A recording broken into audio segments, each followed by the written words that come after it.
Is now the time for NATO to open its doors to Ukraine before the drawbridge comes down under a possible second Trump presidency?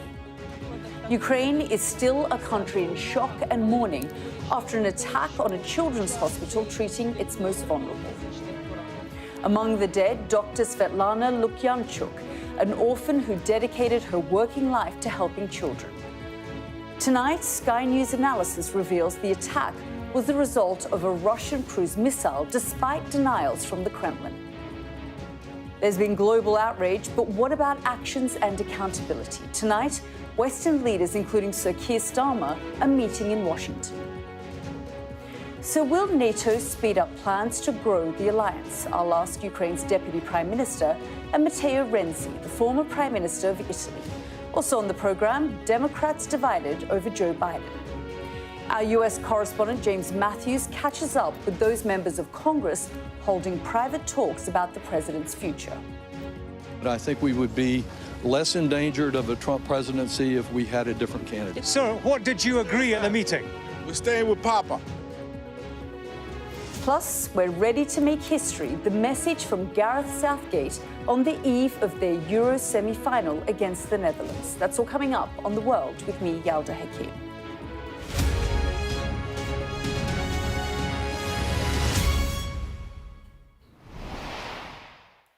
Good evening. How far will the West go to protect Ukraine? It's a question NATO countries must confront as they gather tonight at a summit in Washington. And it's one brought into sharp focus after that attack on the Okhmudot Children's Hospital in Kyiv.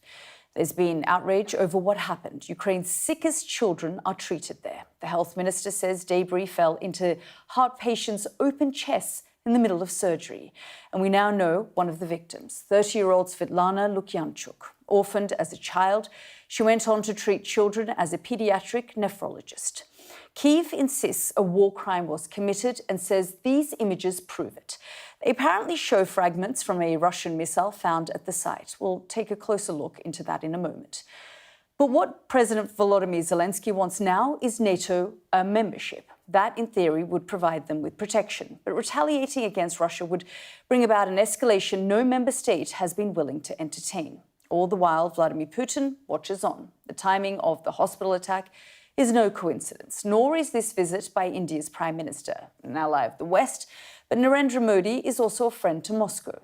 Russia's president appears to be testing and taunting NATO, showing what he can do militarily, but also diplomatically. Tonight, we'll be live in Washington looking at NATO's next move.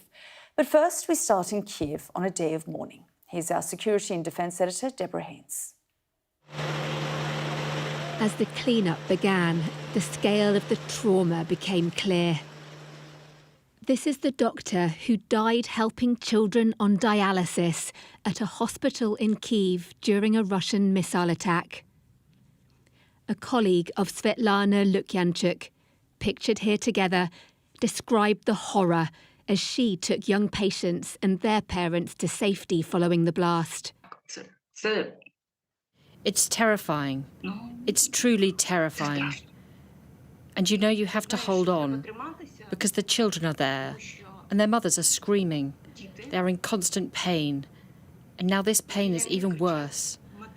And when you see that, you have to hold on until the very end. Svyrydenko had gone to check on some of her patients who'd gone to a shelter in the hospital basement when the air raid siren sounded on Monday. She'd then returned to a treatment centre to stay and support other children attached to dialysis machines who couldn't be moved. The 30-year-old was killed when the missile struck. More than 300 people were injured here, including 8 children. Addressing an emergency meeting of the UN Security Council, the head of the hospital said a Russian missile was to blame. Striking of children's hospital, we were children and treated for cancer and other heavy disease is not just a war criminal. It's far beyond the limit of humanity.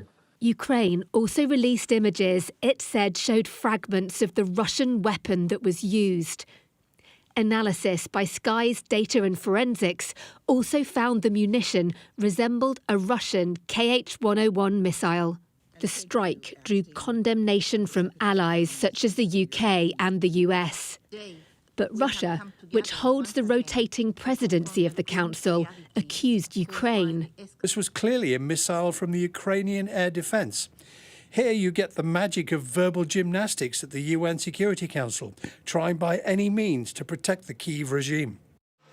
In the ruins of the hospital, the reality of Russia's war is all too clear. Death, fear, but also a determination to survive. Deborah Hain, Sky News. Devastating image there coming out of Ukraine. Well, Sky News analysis have revealed how the hospital attack was the result of a Russian air-launched cruise missile. That is despite denials from the Kremlin, who claimed the damage was the result of falling debris from a Ukrainian air defense missile. Well, moving images show the missile coming in to hit the hospital. A number of independent experts who have analysed the images, including Jane's, have now identified it as a long-range Russian Kh-101 cruise missile. In high-quality versions of the video, distinctive features such as a fin and an external engine are visible. These details allow the missile to be identified by experts as a Russian Kh-101, a weapon designed to be fired from aircraft and defeat air defense systems by flying at low terrain hugging altitudes. Well, earlier, the Ukrainian SBU also shared images of fragments of the missile which were found at the site. It says a rear section with a serial number and part of the cruise missile's guidance system were recovered. Former US Army explosive ordnance disposal technician Trevor Ball confirmed to our Data and Forensics unit that the fragments shown in the photographs resemble those from a Kh-101. Well, I've been speaking to Ukraine's first Deputy Prime Minister about what proved to be one of the worst attacks on Ukraine for several months. Have a listen to what she had to say.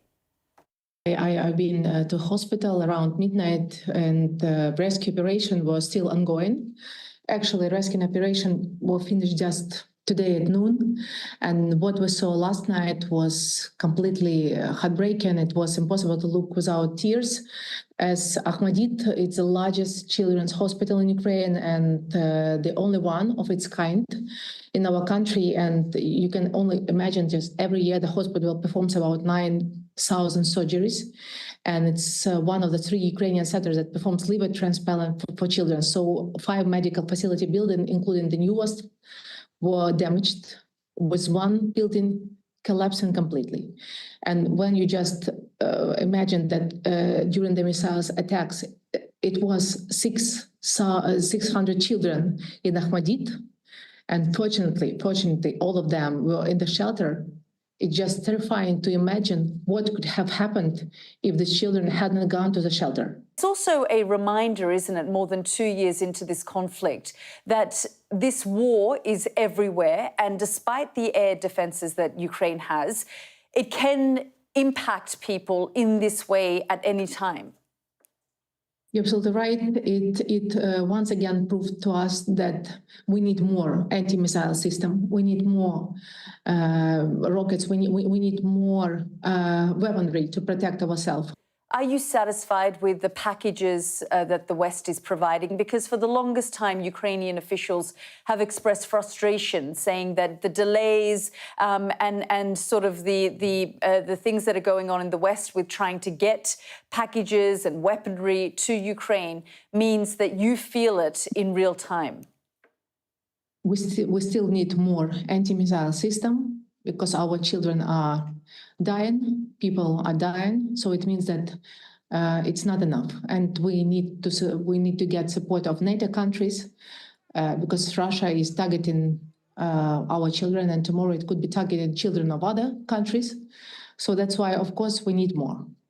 The NATO summit in Washington has begun to mark the 75th anniversary of NATO, and we're not going to see Ukraine become a member of the alliance, but they have spoken about a bridge to NATO. Are you happy with that? Is that enough for now?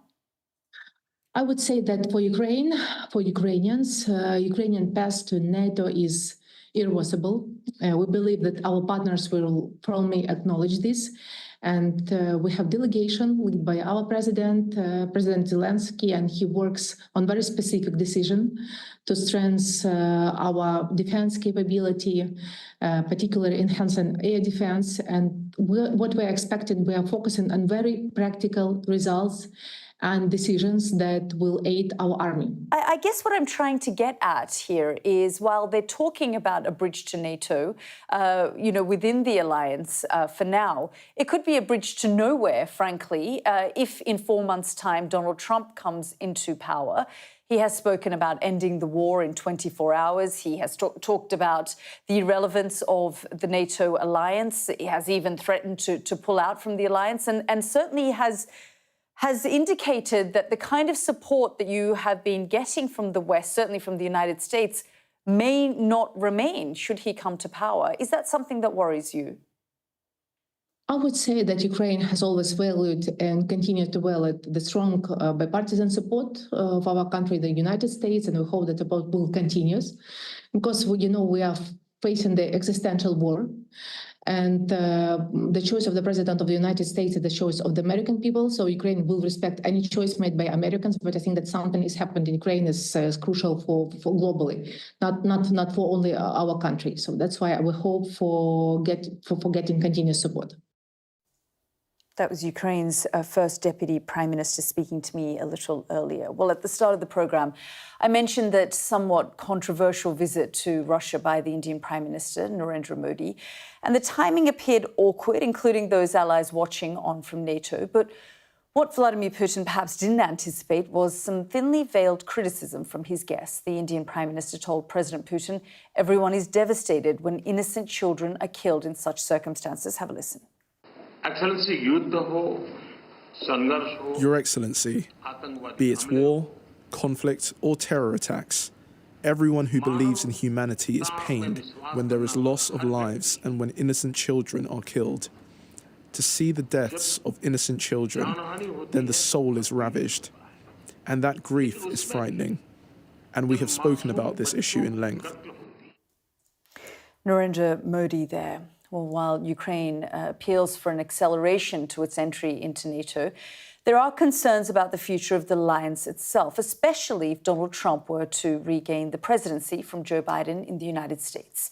Our US correspondent Mark Stone has been looking ahead to a crucial event marking NATO's 75th year. Sometimes in politics, timing is luck.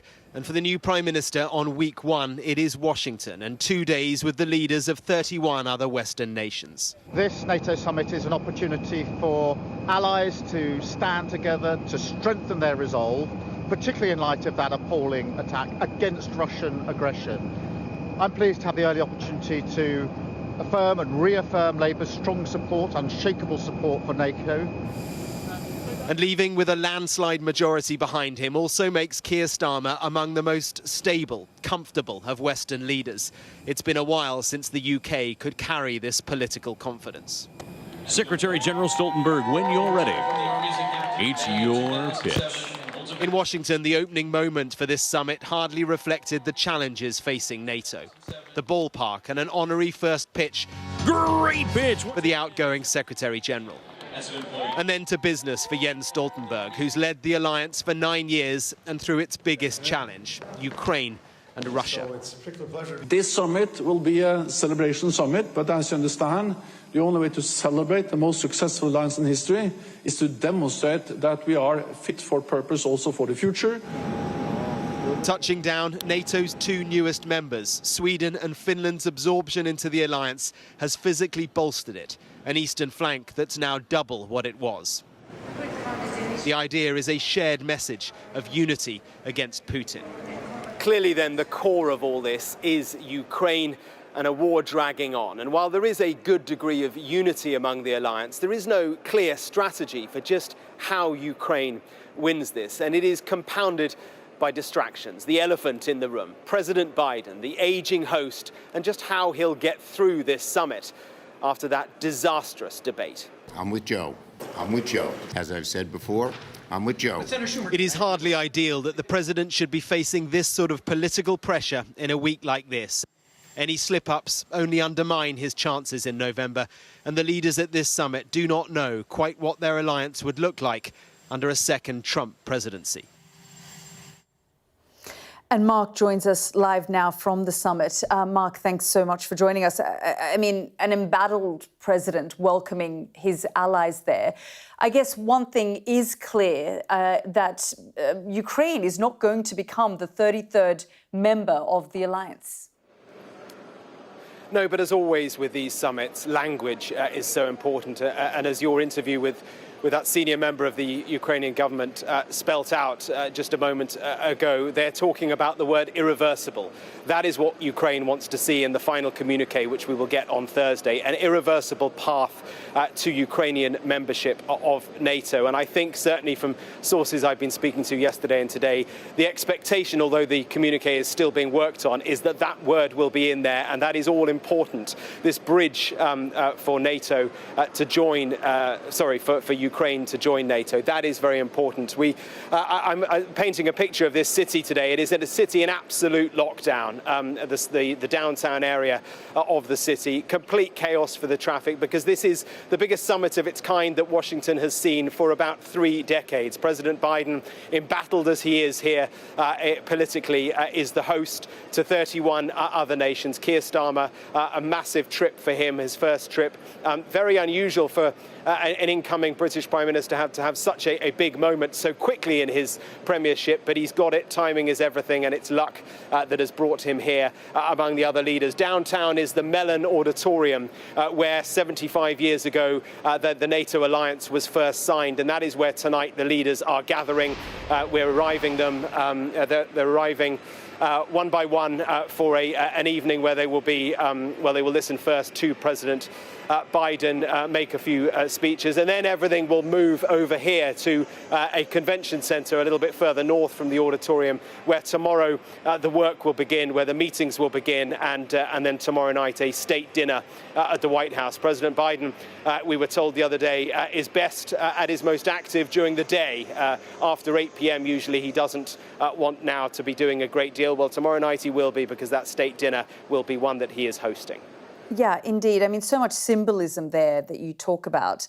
And as you said in your piece, I mean, the elephant in the room also remains Donald Trump. And I guess they don't want to discuss what that would potentially look like if he were to return to power. If we did see a Trump 2.0, he's made all sorts of threats. I mean, you and I often talk about the fact that it's not so easy for him to just exit NATO. He would need to go through Congress, but he can also do a lot of other sorts of damage to the alliance if he wanted to. He can, but would he? I mean, that I think is the question unanswered. I had some time earlier on today with a NATO official who is an American, but part of the NATO structure at the moment, and I asked him about the spectre of a second Trump presidency. And look, he pointed out that in fact it was under Donald Trump and his last presidency that many NATO member countries were forced to spend more. It was the threats that Trump imposed back then under his first presidency that forced them to get up to 2% of defense spending, which is a requirement that many countries did not meet. So Trump, through his own ways, has actually helped the NATO alliance to become stronger.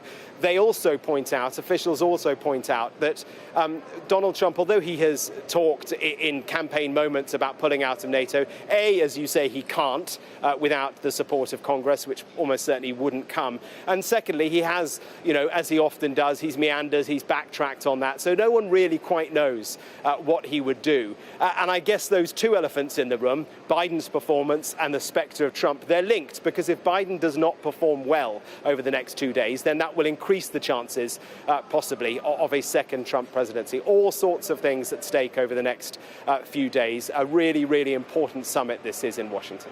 Yeah, indeed, very much so. And we will be talking about Biden and his future a little later in the programme. Mark, thank you so much for now. Now, could the United States do more then to help Ukraine, especially when it comes to NATO membership? Well, joining me now is Scott Kelly, former US Navy captain, NASA astronaut and ambassador for the United 24 charity. Thank you so much, Scott, for joining us here on the programme. I first just want you to explain to our audiences briefly what United 24 is and what it stands for. Well, United 24 is President Zelensky's fundraising organization that after Russia's, immoral, illegal invasion of Ukraine, he set up to support Ukrainians in their defense of their democracy. And it's been ongoing since 2022. We had, I worked on arranging donations for ambulances, actually visited the hospital at Akhmadit, November of 2022. And saw firsthand where a lot of that money's going, was recently back in Ukraine. And people can still donate to United 24, especially in light of Russia's recent attack on that hospital. Yeah, indeed. I mean, we all remember in the early days of the conflict, so many people rushing to the border with Poland, trying to do what they can, charity work, raising money, trying to assist those ambulances, as you say, and you've helped raise tens of thousands, hundreds of thousands, at times millions for the charity. I guess the question is, there's so much discussion around, the future of Ukraine, the West's support for Ukraine, Ukrainian membership into NATO. What more can be done? Because these charities are there trying to do what they can, but sometimes the political mood isn't necessarily there and the support lags. Well, I think with regards to Ukraine, we can't do enough, and we have to continue to support them because not only are they fighting for their own freedom, they're fighting for democracy around the world. So if there's any way people can find to help, whether it's donating, funds to United 24 or just encouraging their representatives to continue to support Ukraine, because it is so very, very important to all the freedom-loving people around the world. And it's just horrific what Russia is doing. I mean, some of those kids were injured already by Russian attacks, and now they're in the hospital thinking they're, on the way to recovery, and to be attacked again. It is just absolutely horrific that this has happened. And, we just have to keep supporting them as best we can. Yeah, I mean, there's often a false sense of security, certainly in Kiev, isn't there, that life just carries on as normal. And these sorts of moments are a reminder that this is a nation at war. Yeah, absolutely. I was there a few months ago in Kyiv. I had not been in about a year and a half. And you're right. Kyiv on the surface looks like it's, a normal, modern, functioning city. But if you look just a little bit away from Kyiv, you see a country at war, and that's being attacked. That's being, trying to be exterminated. And I think it's, all of us. If we believe in freedom and democracy, we have to continue to support them. Are you concerned that that support won't continue if the political tide, certainly in the United States, shifts? Absolutely, I'm concerned. But I hope we have a government that is resilient, that is redundant, that, one person can't just, show up and mess up all the hard work that's been done already to try to repel Russia and support Ukraine in their fight. So, regardless of what the American people decide, I'm hopeful that we will continue to find ways to support Ukraine and, support their ascension into NATO at some point, because that's going to be critically important too. Maybe not right at the moment, but the NATO summit's going on in DC right now, and I hope that the American people see the importance of continuing this support. Scott Kelly, we're grateful for your time. Thank you so much for joining us. Thank you, Yalda. You're watching The World with me, Yalda Hakim. Still to come, the White House denies Joe Biden's being treated for Parkinson's as pressure on the US president continues to mount.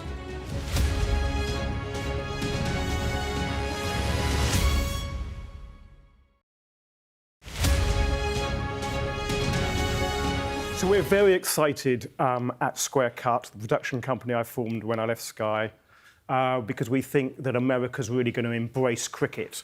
They did very well in the recent World Cup. They made it through to the final 8. They beat Pakistan. Wow. And they're a coming force.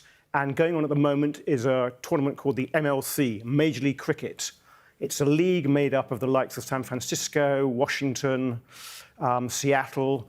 6 clubs play each other, then there's a knockout round, and by the end of July, there's a World Cup. And we're producing a podcast, US Cricket Daily, available on Amazon and Spotify and Apple, TikTok, Instagram, where you can look back on the day's play, and we look forward to the next day's game. Cricket is coming to America in a big way. Do they understand it? Yeah, they do. In fact, because when you're out, you're in, and when you're in, you're out. America played Canada in September 1844, 30 years before England played Australia. Oh, okay. America was ahead of the game, as they are in so many ways. They'd give them a run for the money on a good day. They've got some good players. And the big thing about the MLC, the Major League Cricket Tournament, is the players come from all over the world. They've got the likes of Pat Cummins, the Australian captain playing at the moment for the San Francisco team. Ponting is the coach of the Washington team. They're attracting good players. It's going to be an exciting league. T20 is the fastest growing format of cricket around the globe. I'm Dominic Waghorn, Sky's International Affairs Editor, covering a world that seems to be unravelling. War, unrest, revolution. It's our job to try to make sense of it all.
Welcome back. As we've been hearing, President Biden is about to face a major test of his fitness to run again for the White House. He's hosting 31 Western leaders at the NATO summit in Washington to mark the military alliance's 75th anniversary. The 81-year-old has been under pressure to pull out of the presidential race. And today, senior Democrats have been holding private talks over the president's future. Well, let's go straight to our US correspondent, James Matthews, who has been following all the twists and turns. And James, over the last few days, frankly, the last week and a half, we've seen several House Democrats come out and ask for the president to step down. But it now feels like the tide is shifting again, and they've almost accepted that he's not going to budge. Yeah, there's a degree of that, Yalda. I think the story of the day is that the dam has held. The story of today, the trouble for Biden, is that the story changes on a daily basis according to unpredictable events. What we had today was Democrats, congressional Democrats from the House and the Senate coming together, talking independent of each other, but collectively discussing shared concerns, airing their views. And yeah, the good news for Biden, certainly in terms of the House, going into today, there were 9 who had publicly called for him to quit. That's now reduced to 8. There was an anticipation that when Democrats came back to work after the 4th of July break, got together, discussed shared worries, then that number could rocket, forcing Biden to take a jump. That's not been the case. His letter, his interview yesterday, appears to have arrested the momentum behind the get Biden or the abandon Biden move. And what we had today was not a consensus, certainly division, but a shoring up of support. You heard Chuck Schumer, the Senate Majority Leader, in Mark's earlier report saying, "I'm with Joe." We had Jim Clyburn coming out of the House meeting today saying, "I'm riding with Biden." That's not music to everybody's ears. There was something like 80 to 90%-ish support for Biden at the House meeting, but still very vocal voices stressing that they needed rid of Biden because they don't believe he can win an election. There's a poll out today, Yalda, and this reflects the worry of House representatives that Biden will drag them down in their own individual battles. A poll out today in Wisconsin, a must-win state for the Democrats, that showed Biden was losing it, and yet the Democratic senator was 12 points above Biden. So that's the difficulty. You've got politicians balancing their own interests against party loyalty. Let's listen to some of the interviews I conducted when House representatives left the Democratic caucus meeting. I'd certainly support President Biden, but I think we would be less endangered of a Trump presidency if we had a different candidate. Sir, what did you agree at the meeting? We're staying with Papa. What percentage supported the president in that room? I think ultimately the vast majority of members supported the president. Can you put a figure on it, sir? 90%? Less? I would say up in that area, yeah. Is that enough to save Joe Biden? There's a couple of challenges here. One is the time frame, right, and the process. So we've got to deal with that as well. What is the time frame for Joe Biden? How long does he have? Days? Well, he's made a firm commitment that he's going to run again, and I think most members feel this is his choice, right? James, you said earlier, what this shows is the dam has held. But I guess my question would be, has it on some level, though, burst? Their dirty laundry aired, all the leaks that we've seen in the last week or so, party members coming out saying he's not fit for the job.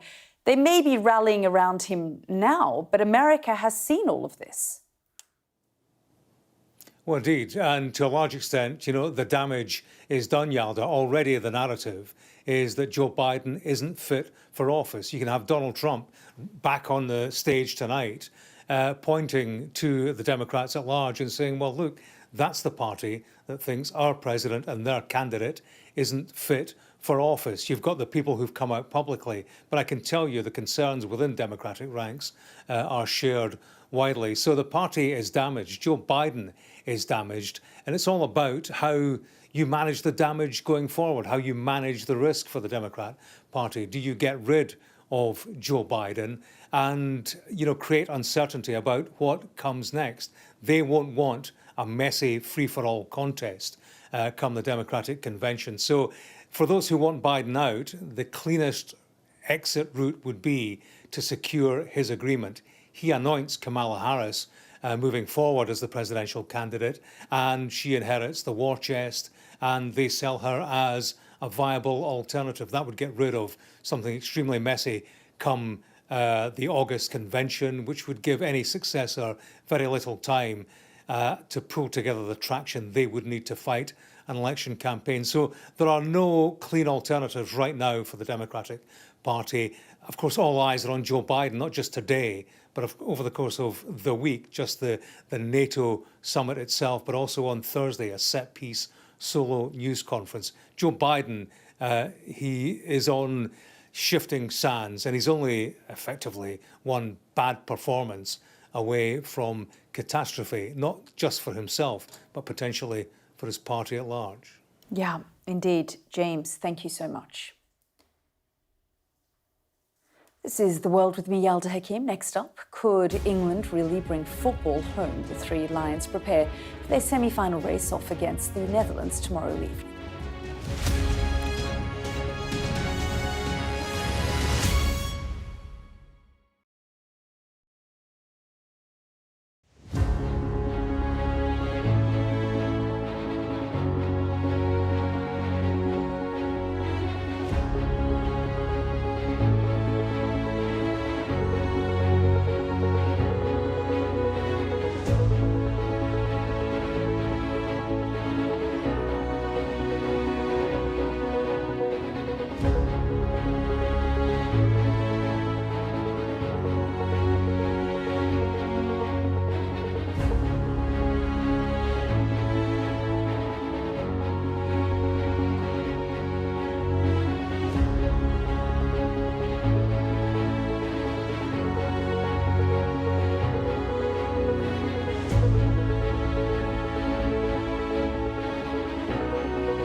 Welcome back. Gareth Southgate says his England team are ready to make history ahead of their Euro 2024 semi-final against the Netherlands tomorrow. Southgate also said he's, quote, not concerned about the match referee after it was confirmed the official served a 6-month ban for match fixing.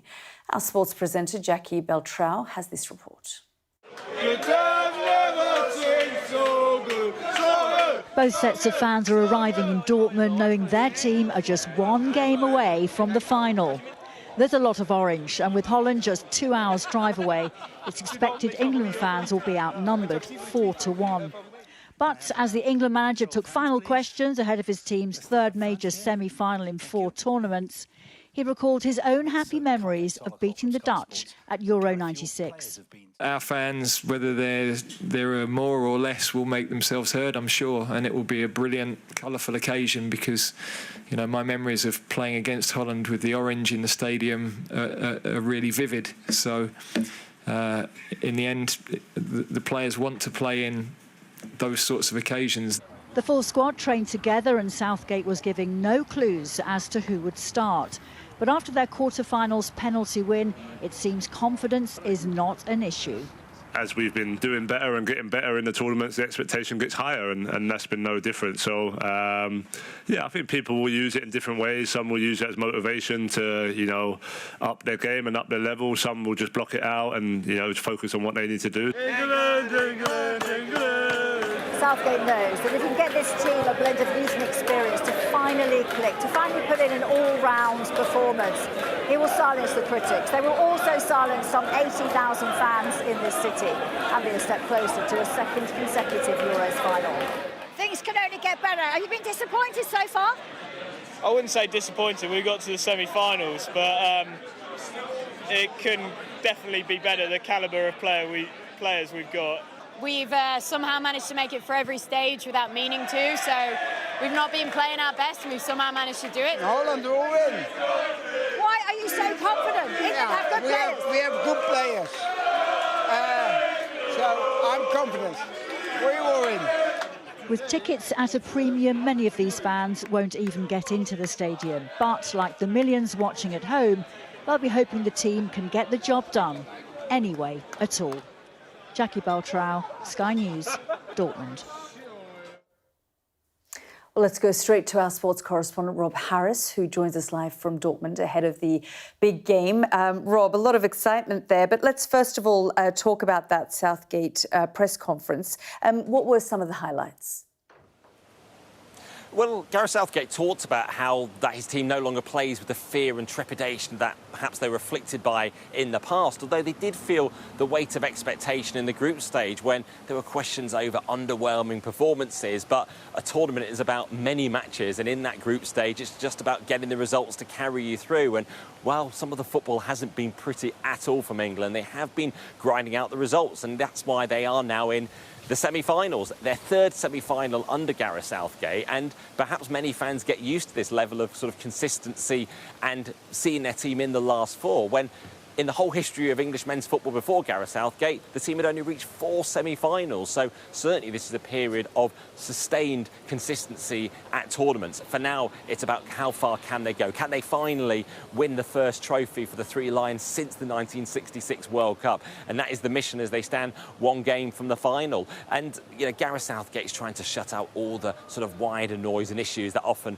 can surround the team. And particularly there has been this focus on the referee, Felix Svyrydenko, who was the referee in 2005 who was banned for match fixing as part of a scandal here in Germany. That case was then brought up by one of the Three Lions stars, Jude Bellingham, 3 years ago, and he was playing here for Borussia Dortmund and earned him a fine. So some raised questions about whether he's suitable to be refereeing this match tomorrow, but Gareth Southgate said he's not concerned and he has respect for all referees. So just many issues that can start to be debated and talked about around these sorts of matches. But for the fans who have descended here in their many thousands from England and the Netherlands, it's all about the match tomorrow night. And for England, can they reach another final after losing the last one 3 years ago to Italy? Yeah, so much excitement there for the fans. Rob, thank you.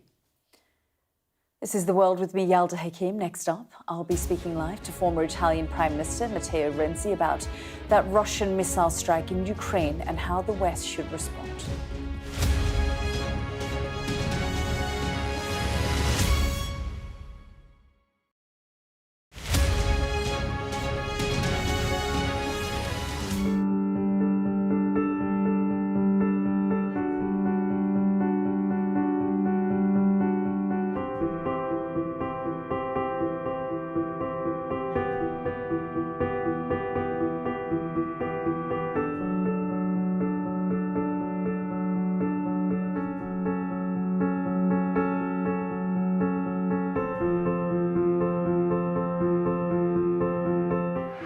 Play Sky News. From the Sky News Centre at 7. Now that you're up to date, we can go into a bit more detail. Things can change incredibly quickly. Taken by surprise. Have you ever known a moment like this in British politics before?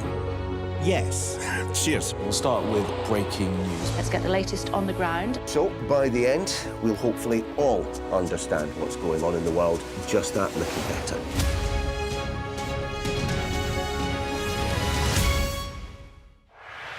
I'm Stuart Ramsey, and I'm Sky's chief correspondent. I think it's a procession of the Taliban. Yes, it is. There's the white flag. We saw snatch squads going in, grabbing people and putting them into trucks. You either live and recover, or you die. Okay, so that's like a war. That's the war, yes. Yeah. We help you understand the world with us. For the past 24 hours, the soldiers have been attacked on a number of occasions. It's really sending a clear message that Venezuela is eager for change. We've been crushed. We take you to the heart of stories that shape our world. They were convinced the United States would become hooked. Well, they were right. An enormous explosion that's just come down. I think it was a mortar that's just landed in between us. The information on this could bring down the entire network, not just in Iraq and Syria, but across the world.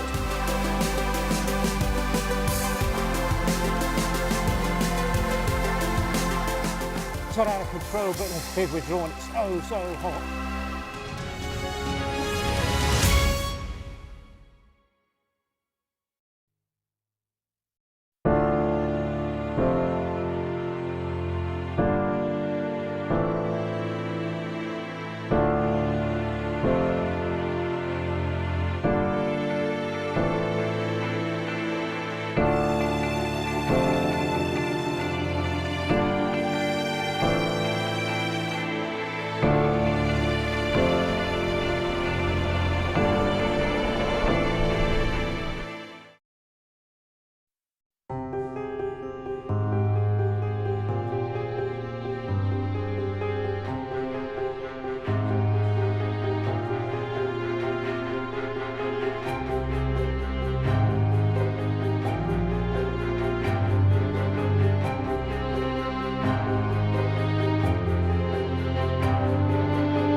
Welcome back. Let's return to that NATO summit set to get underway tonight after a shocking attack at a children's hospital in Kiev.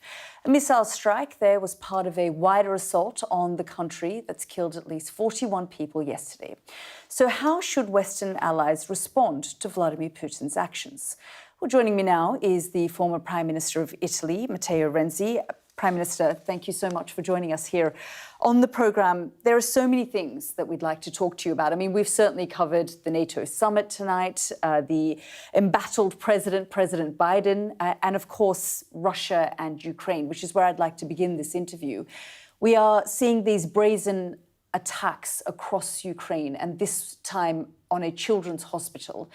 2 dead, and across, as we said, Ukraine, 41 dead. How should Western allies now respond to Ukraine? First of all, we have to call that attack with its name, and the name is war crime.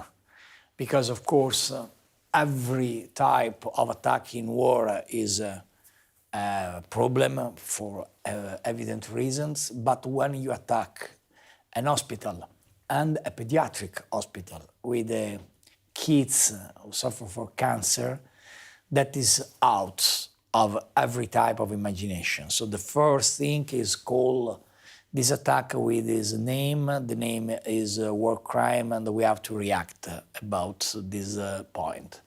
Second, of course, for NATO is a complicated, great problem, because today we celebrate the 75-year anniversary of NATO. NATO guaranteed the freedom in Europe, but at the same time we have to imagine a NATO of tomorrow. And we have a lot of concerns. The first, of course, is the war with between Russia and Ukraine, but there is also the NATO of tomorrow in case of victory of President Trump, because that is the very... Do you think it will weaken the foundation of NATO?